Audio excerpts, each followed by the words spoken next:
Para empezar, es cómo llegas a la cerámica, obviamente. Porque decides si empezaste por la cerámica o vienes de otro sector y luego decidiste por cerámica. No, empecé por la cerámica de manera completamente accidental, porque vino aquí a abrir un taller de cerámica, vinieron, y entonces necesitaban un ayudante. Yo no sabía nada, yo tenía pues 21 años más o menos, hace mucho. Y cuando dices aquí, ¿te refieres a Miraflores? A Miraflores. Y entonces, bueno, pues querían un ayudante, y entonces, bueno, pues una mujer que conozco me dijo, ¿ves? Y yo dije, pues si no tengo ni idea de cerámica, ¿qué voy a hacer yo ahí? No importa, tú ves y ya se verá. Total que nada, pues fui y efectivamente digo, oye, que yo no sé nada. Dice, no pasa nada. Sí, me querían para los trabajos más, bueno, pues lo que hay que hacer en un taller un poquito grande, pues de amasar, amasé muchísimo barro. Ahí cogí mucha mano para amasar y luego pues yo la veía ella, porque era una mujer, trabajar en el torno, ella era tornera. Trabajar en el torno y entonces, bueno, de verla, pues ya me puse yo en mis ratos libres y empecé a tornear. Y entonces cuando empecé a tornear y empecé a tocar el barro, descubrí pues un mundo completamente pues distinto y sobre todo muy relajante. Y muy de olvidarte de todo, ¿no? Para estar con lo que estás, que es lo que dicen ahora, estar en el momento presente, ¿no? Bueno, pues... ¿Y en ese momento en que te dedicabas a otra cosa, estabas estudiando algo? No, en ese momento no estaba haciendo nada, estaba un poco... no sabía muy bien qué hacer. ¿Llegaste pronto a la cerámica? Sí, sí. Luego... hasta que, pero yo, vamos a ver, ahí estuve de aprendiz, digamos, ¿no? Pero yo hasta que, cuando me preguntan, ¿cuándo empezaste con la cerámica? Yo siempre digo que es el año 92, que es cuando me compré el horno. Porque cuando me compré el horno yo ya empecé a trabajar y empecé verdaderamente a aprender. Con esa base que tenía, ¿no? Empecé a solucionar cosas, problemas que se me enfrentaban y luego he sido muy autodidacta también. He estudiado esmaltes con libros, he mezclado con libros, o sea, he ido a lo que es la cerámica. Después estudié artes aplicadas a la escultura en la Escuela de Diseño y Arte. Y ahí pues trabajé distintas técnicas, talla en piedra, talla en madera, forja artística, proyectos, cómo se desarrolla un proyecto, lo que es el proceso de proyectar una obra. En fin, aprendí mucho ahí, la verdad. Y entonces, en esta primera fase donde estabas ahí de aprendiz, digamos, ¿qué tipo de piezas hacían? ¿Eran funcionales así o eran decorativas? Nada, no tiene nada que ver. ¿Patrones, cosas como esas? Sí. Ya. Y en la escuela entonces te fuiste directamente a lo artístico. Eso es. Entonces, cuando pasas ya a lo utilitario y a trabajar otras materias, o sea, no solo barro, ya empieza el gres a lo mejor y las demás materias. Sí, por supuesto. ¿Eso de manera autodidacta también? Sí. Sí, todo de manera autodidacta, la parte de la cerámica. Empezó con el gres casi desde el principio, en realidad. O sea, yo barro, o sea, arcilla, ¿no? Arcilla roja, la he usado al principio, muy al principio, cuando estaba de aprendiz, en realidad. Luego ya enseguida me pasé al gres, porque me parecía un material más, no sé, me encontraba yo que estaba más acorde con ese material, ¿no? ¿Sí? Es como más... te da más posibilidades, porque además hay muchos tipos de gres, con chamota, blancos, negros, rojo, en fin, y puedes jugar, y con chamota, la chamota es la piedrecita que lleva el barro. Sí, como el grumito. Entonces según si tenga chamota o no, pues te da juegos, ¿no?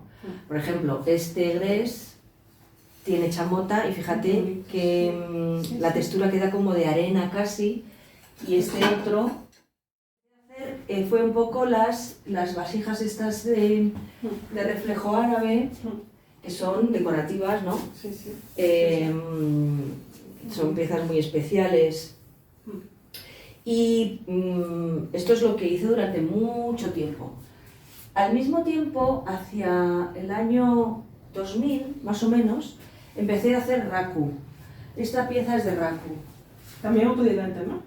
Bueno, hice un taller de raku, porque ahí sí que porque manejas fuego, entonces, bueno, hice un taller de raku y así, a partir de ahí empecé yo a hacer raku. Hombre, ya era ceramista, entonces siempre pues...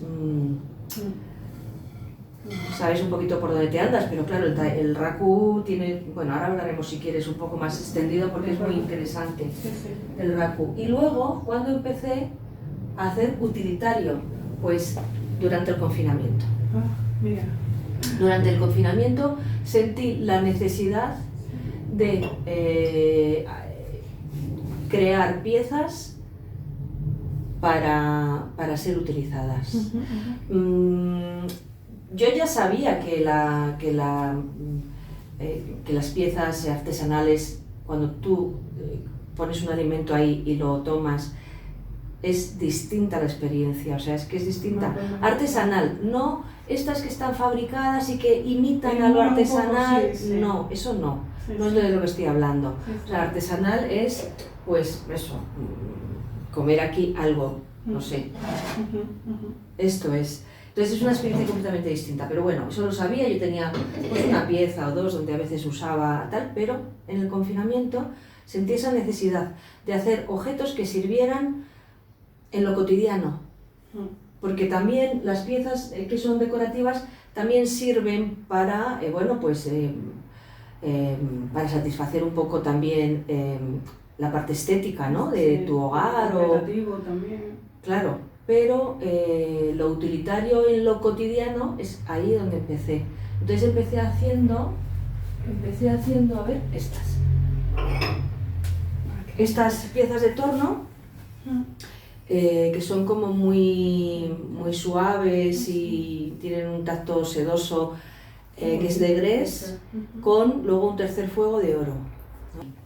Y luego, pues a partir de ahí ya empecé a hacer pues como series. Esta serie, que es sin esmalte por fuera, con engobes. Los engobes son tierras de color, como si fuera barro, pero de colores. Este es un barro negro. Y luego tengo la serie de Tarsila do Amaral, que es una pintora brasileña entre un poco surrealista y exuberante en sus formas, maravillosa absolutamente, es de principios del siglo XX, la pintora.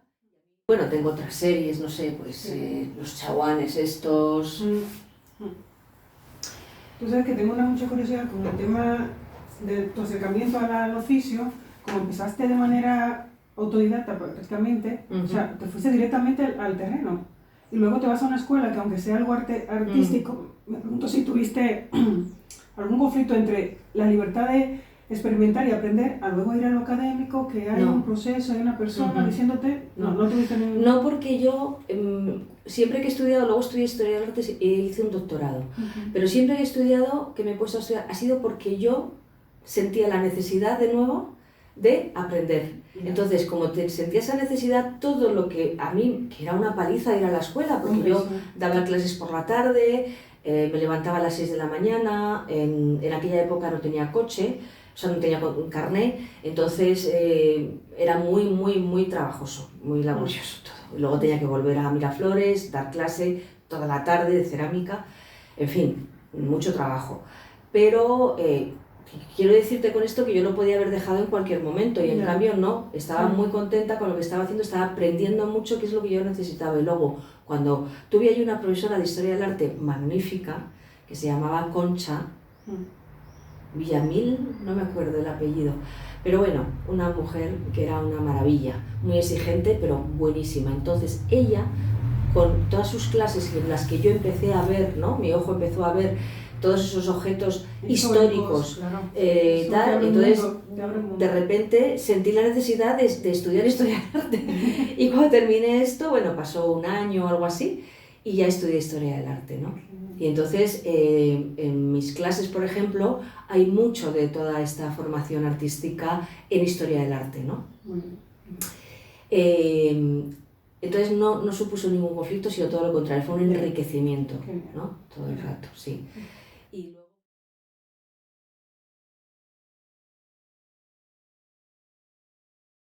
Pues, la forma que tengo de crear las series, por ejemplo, al proceso, sí, cuando dices me quiero poner a hacer esta colección.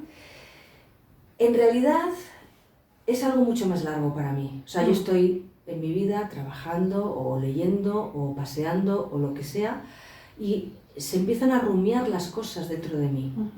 No sé, por ejemplo, esto es un ejemplo que, no sé si voy a tener aquí, bueno, hice una serie de pendientes de hoja, con forma de hoja. ¿Y esto cómo fue? Pues yo iba paseando, como aquí estamos en el campo, pues me doy paseos y entonces en un otoño pues hay muchas hojas en el suelo que son maravillosas y todo me sorprende, o sea, nunca me canso, siempre me estoy sorprendiendo. Entonces, porque, bueno, puedes ver muchas imágenes en las cosas de lo más cotidiano, ¿no?, que hay. Y entonces, de repente empecé a ver hojas y que me llamaban la atención. Entonces cogí una hoja y la observé, le dije que estaba harta de ver hojas, te quiero decir, pero no sé, esa hoja me llamó la atención. Entonces la empecé a mirar, no sé qué, y dije, ay, esto, ¿podría hacer unos pendientes con esto? Y bueno, pues esa fue una forma, por ejemplo, entonces empecé a dar paseos y a seleccionar hojas que cogía del suelo, nunca las arrancaba, porque una vez arranqué, bueno, empecé a arrancar hojas, qué bonita esta, y de repente dije, ¿por qué estoy arrancando hojas? Estoy matando las hojas y tengo un montón de hojas en el suelo que seguro que me valen también, ¿no? Claro. Que me inspiran, que me parecen perfectas para esto, ¿no? Entonces, bueno, pues así fue, este proceso, por ejemplo, fue así. Bueno, pues quiero decirte con esto que yo tengo, pues, todo en mí es como viene de lejos, o sea, no sé, no es, voy a hacer esto, venga, sí, voy a proyectar. Justo te iba a preguntar si haces bocetos, si te vas resolviendo cosas ya dibujando, haciendo bocetos. A veces hago algo de boceto, a veces hago algo, pero soy como más intuitiva. Es que yo funciono así. O sea, yo cuando estuve en la Escuela de Artes Aplicadas hacíamos mucho este proceso, ¿no?, creativo de hacer bocetos, después pasábamos a la escuela o sea, en la parte de dibujo, dibujábamos más en profundidad la cosa y tal. Y yo al final, de todos los bocetos que hacía, siempre me quedaba con el primero, porque era el que más me gustaba, no por empeño mío, sino yo miraba y decía, bueno, es que realmente el que más me llama, me atrae, que es el que yo había hecho, pues, no sé, sin tanto pensar.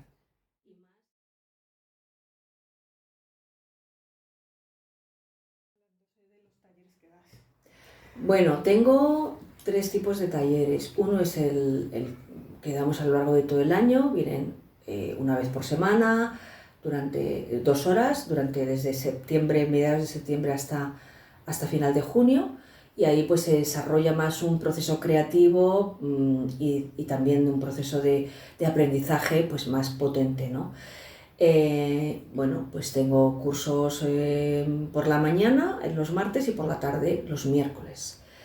Y bueno, el taller es pequeño, entonces es una formación muy casi de clase particular, porque sí, 3-4 personas máximo vienen a los talleres por sesión. Y bueno, pues no sé. ¿Pero las experiencias son únicas de venir un día a hacer algo?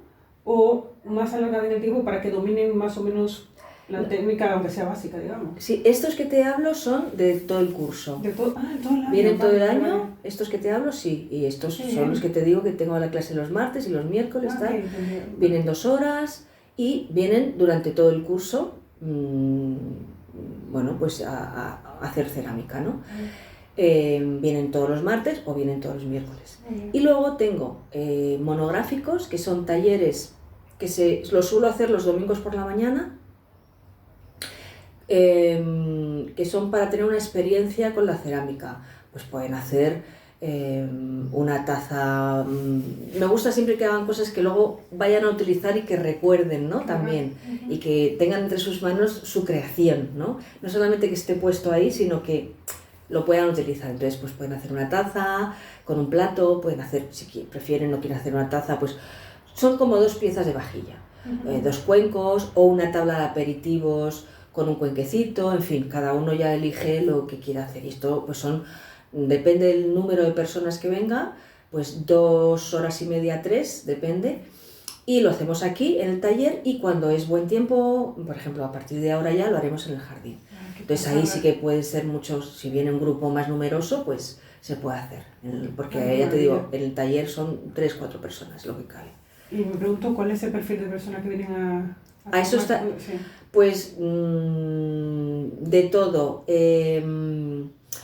A los monográficos, dices, estos de... O a todos. A todos, sí. Pues mira, la mayoría son mujeres. Tengo un alumno que estoy muy, muy contenta con él, además. Con ellas también, porque son todas maravillosas. Mujeres, pues,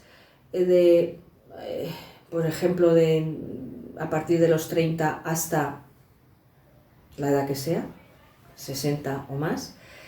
Y personas interesadas en parar un poco, personas interesadas en parar un poco su vida y darse un momento para ellas para crear y para estar a gusto y para compartir también con sus compañeras, conmigo, y para en ese intercambio y en esa compartir, crear una pieza, ¿no? Que puede durar varias sesiones, depende de la dificultad de la pieza, ¿no? Y bueno, pues este es el perfil básico. Luego, en los talleres monográficos suelen venir más pues familias, padres, madres, hijos, o parejas, o grupos de amigos, celebraciones de cumples, está muy bien, claro. Despedidas de soltera, estas cosas.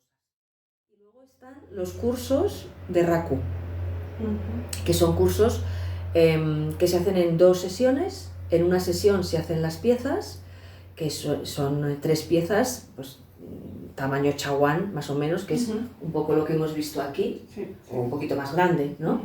Esto es Raku.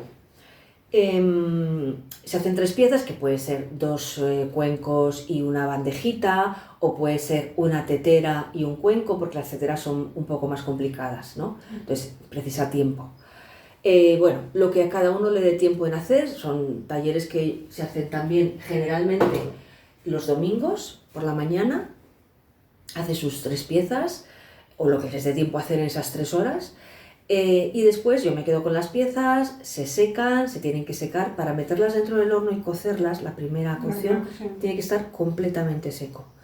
Entonces se secan, las cuezo, y generalmente es una semana después, al domingo siguiente, vienen a hacer el Raku. Entonces, yo les cuento un poco lo que es el Raku, resumido y tal, para no aburrirlos, pero les suele interesar bastante. No, eso es muy interesante, ¿no? Claro. Y les cuento un poco de qué va esto del Raku y un poco la filosofía que subyace detrás de las piezas de Raku. Ellos esmaltan en función de esto, luego cada uno hace lo que quiere. Son los 3 tipos de talleres que tengo, tanto de todo el curso, como de experiencia cerámica, como de Raku. Yo creo que sí que se ha avanzado mucho, pero todavía nos queda muchísimo socialmente de valorar la artesanía. Sí se ha avanzado mucho porque, sobre todo el mundo de la cerámica, porque la cerámica siempre se tenía una percepción de que era más algo de los alfareros, ¿no?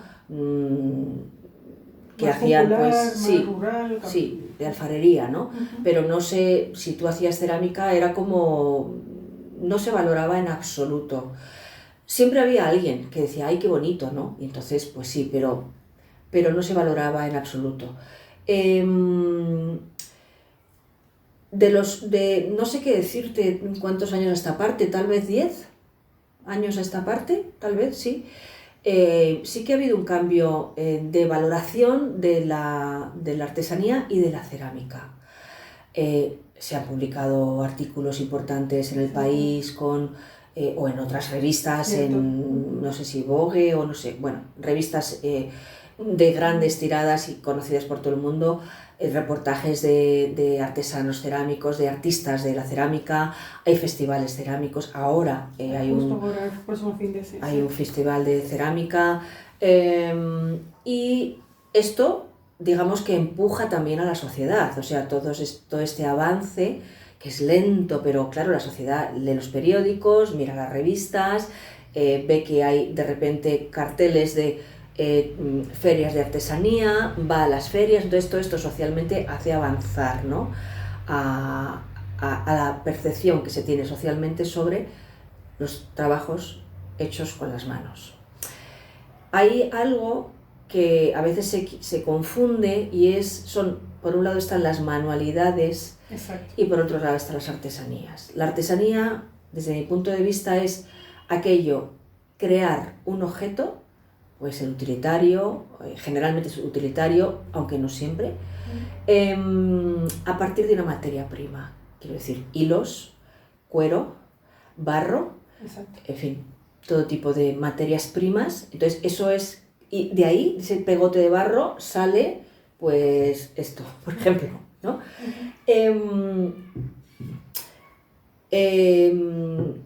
Entonces eso todavía socialmente no se ha entendido muy bien. Exacto. Y la gente confunde mucho las manualidades con la artesanía. Por ejemplo, si yo me compro una taza de estas que se hacen en China o en donde sea, la típica taza sin esmalte ni nada, ¿no? Y yo la decoro, Exacto. no estoy generando una artesanía. Es totalmente válido, por supuestísimo. Desde luego, estoy de acuerdo. Pero es una manualidad. Está muy bien también, pero es una manualidad. Esa persona sabe pintar muy bien o no, pero bueno, Sí, hace algo. Creativa, todo lo que tú quieras. Claro. Pero desde mi punto de vista es más una manualidad. Si esa persona hace de un trozo de barro, saca una pieza, hace una pieza, crea una pieza, para mí esa es la gran diferencia.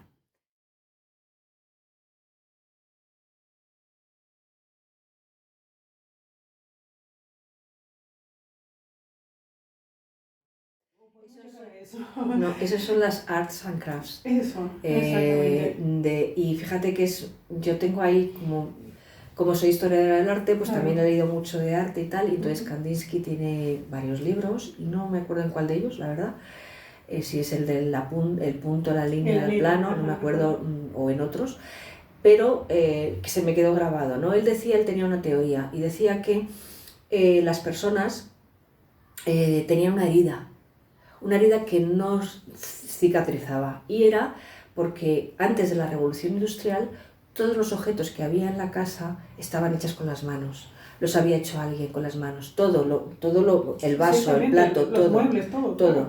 Entonces, después de la Revolución Industrial, pues claro, todo empezó a ser sustituido por elementos realizados en serie, que bueno, imagínate que los elementos realizados en serie a finales del siglo XIX o principios del XX, cómo serían de bellos ahora, ¿no? Pero bueno, el caso es que, claro, la diferencia con hechos totalmente con la mano a hechos en serie, pues Kandinsky decía que el ser humano había perdido el contacto con la naturaleza, con la tierra, decía él, y con las cosas que crecen en ella.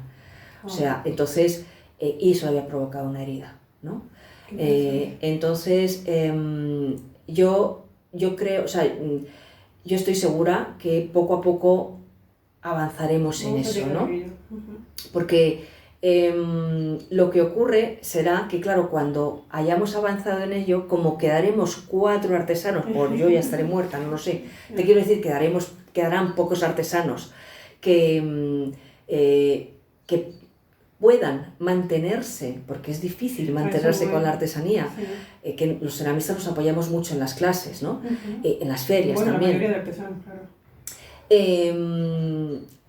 Los que queden, los objetos artesanales tendrán unos precios que serán pues muy complicados socialmente. Entonces, a no ser que los estados se involucren y fomenten, por ejemplo, el tema de los autónomos. O sea,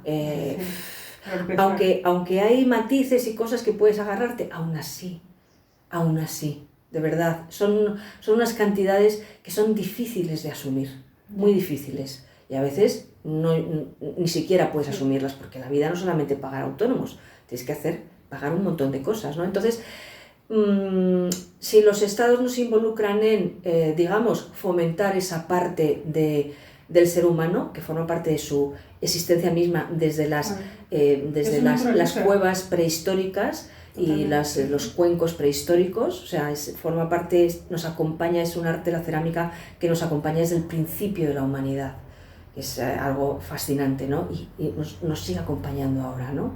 Entonces, efectivamente hay gente que no valora, pero ya nos encontramos a gente que sí lo valora. Sí.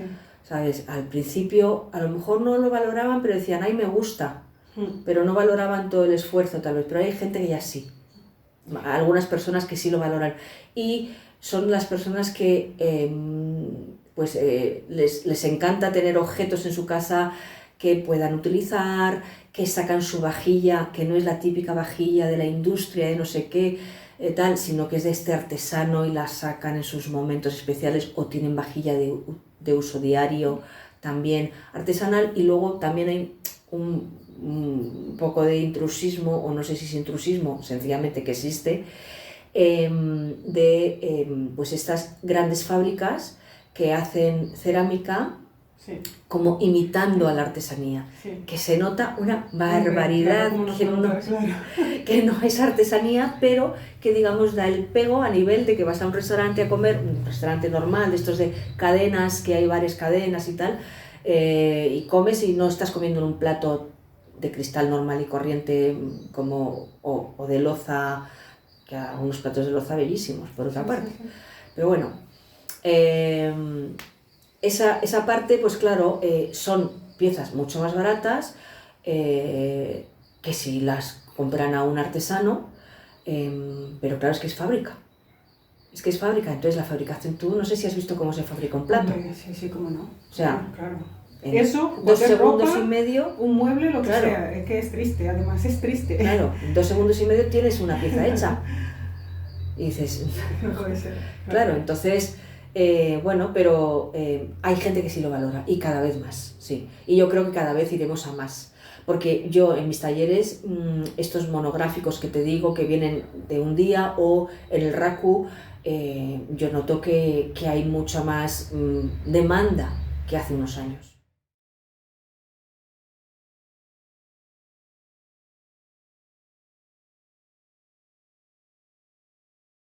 Bueno, siempre habrá ceramistas y siempre habrá ebanistas, siempre habrá, porque siempre habrá una pequeña demanda, aunque sea, ¿sabes? Y siempre habrá, pues ya te digo, los ceramistas nos apoyamos mucho en clases. De hecho, hay ceramistas que tienen tanto éxito con sus clases, porque están en grandes ciudades y tienen mucho público también, que ya solamente dan clases. O sea, su trabajo consiste en dar clases a un montón de personas, incluso con ayudantes y tal, que les ayudan a dar estas clases, ¿no? Nos apoyamos en... a mí me gusta mucho dar clases, mucho. Yo tengo un poco de vocación de maestra, la verdad. Sí. Pero también me gusta mucho crear mis piezas. Sí. Entonces, bueno, pues... mantenerse es difícil, y ¿qué es lo que hace falta para que no desaparezca? De momento, ayudas. El Estado está ayudando, o sea, los gobiernos ayudan, porque se crean, pero no es suficiente. Está muy bien lo que están haciendo, pero date cuenta que el concurso ese que me premiaron en el año 87, que se sigue haciendo en la actualidad, bueno, ya se hacía entonces, en el 87. Aparte de que es fabuloso que haya continuado en el tiempo, pero más cosas, o sea, no sé, insisto, autónomos, o sea, es que es muy distinto. La artesanía es además que unos meses vendes más, otros menos, entonces tienes que andar ahí un poco haciendo encaje de bolillos un poco, ¿no? Para mantenerte, y sí que es cierto que lo que tú dices, que tú eliges ser artesano, ¿no? Entonces, efectivamente tú eliges que no vas a tener un coche de lujo dentro de 3 años, sino que todo... Pero es un camino, para mí, y supongo que para los artesanos en general, mucho más enriquecedor. A mí no me interesa tener un coche de lujo. O sea, a mí me gusta la buena vida, como a todo el mundo, ¿no? Claro. Pero no es lo que yo persigo, de conseguir esto y a otro, no sé qué.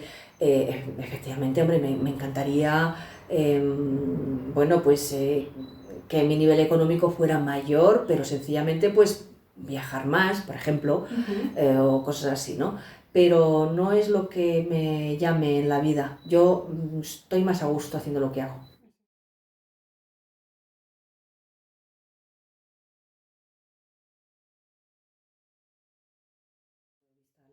Y luego lo de mecanizar partes del proceso, pues no sé por qué. O sea, te quiero decir, si tú lo que quieres, tú puedes querer hacer algo artesanal y creativo, con esa experiencia de conectarte con el elemento, en este caso el barro, y los minerales, puedes querer eso, que es lo que yo, mi línea, o puedes querer producir. Si tú lo que quieres es producir, pues sí, mecanízate, porque así vas a producir mejor y vas a optimizar el precio y tal, ¿no? Pero te aseguro que en una producción, creo yo, en una producción en la que interviene elementos mecánicos, va a quedar más lejana, más fría, más apartada a uno, a la emoción de uno de ver una pieza y decir, ¡ay, qué bonito! Pues sí, que desde mi punto de vista. Luego también están los esmaltes. Los esmaltes es todo un mundo. Sí. Entonces tú puedes hacer con molde, que el molde, tú has fabricado primero la pieza para sacar un molde. Y luego, bueno, pues de ahí puedes sacar distintas piezas. Por ejemplo, esto es de molde. Esto es una pieza que yo hice en barro, es un torso, o sea, es una persona, un hombre entero. Lo hice en barro, saqué un molde para una historia completamente distinta que no tiene nada que ver y tengo el molde. Entonces, de ahí yo creo estas piezas. Cada una es distinta, aunque sea de un molde, porque no todas acabado totalmente, sí, sí. No todas tienen, primero, la misma forma exactamente, si te fijas, aunque es la misma pieza. Esto es grés, esto es porcelana, que ya te está dando una percepción distinta. Total. Incluso en cuanto al volumen, se ve esto mucho más robusto y esta más delgadita. Sí. Claro, porque es porcelana, es más delicada. Sí. Entonces, por eso te digo que, bueno, tú puedes apoyarte en moldes y luego está los procesos. Esto es raku también. Me apoyo en un molde, pero he hecho un raku. Y luego los esmaltes es un mundo, o sea, tú puedes sacar ahí piezas maravillosas, ¿no? Que tú has hecho primero, has sacado un molde de ellas y luego las has esmaltado, ¿no? O sea que todo tiene un ten con ten. A mí las cerámicas que se hacen con 3D me dan una grima que no puedo. O sea, claro, no puedo. Con esta máquina que va haciendo churritos así, que va poniendo, no es lo mío. O sea, yo entiendo que puede ser muy útil para muchas cosas, pero yo para el proceso creativo de la cerámica, para mí, no. De momento.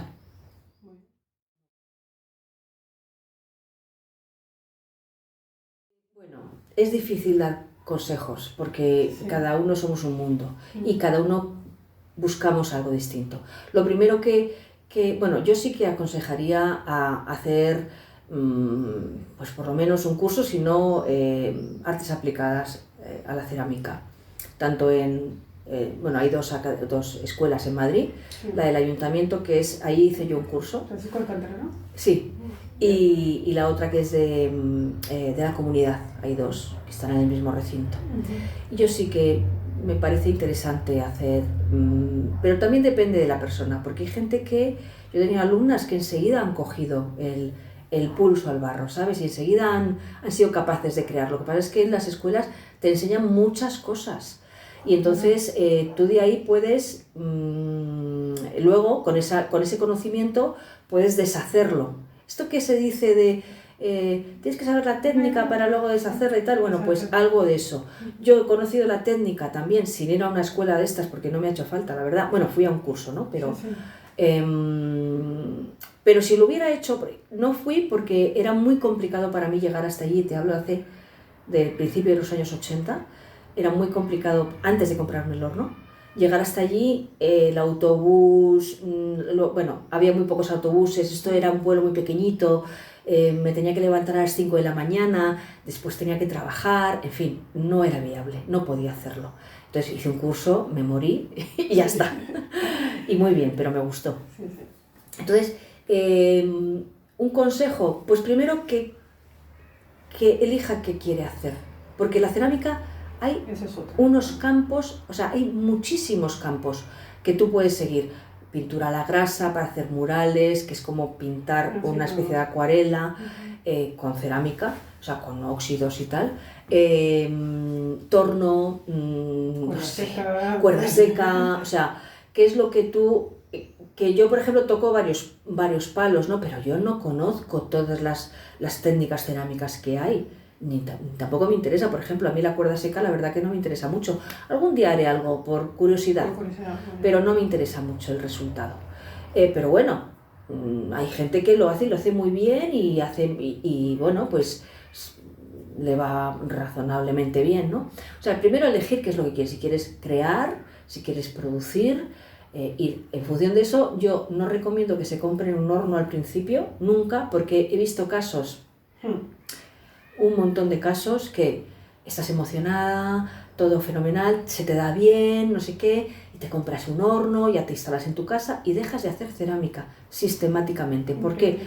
Porque no te has dado cuenta que lo que tú estabas era en una clase con otras personas, una profe, un ambiente, un no sé qué, que todo eso, y tú hacías ahí, estabas a gusto, pero luego en soledad, meterte a la creación ya es otra historia. Entonces, en principio yo no recomiendo que se compren un horno. Hay hornos que hacen cocciones. Entonces, si tú quieres empezar a hacer cerámica, hazlo en tu espacio, en donde tú quieras, y luego lo llevas a cocer. Y tú ves que aquello te funciona a nivel personal, más que nada. Pues ya te puedes comprar un hornito. Tampoco un pedazo de horno, un hornito. Y bueno, pues pensar un poco qué es lo que quieres hacer, cuál es tu camino, ¿no? Más creativo, más de producción de piezas, distintas técnicas cerámicas y ya está.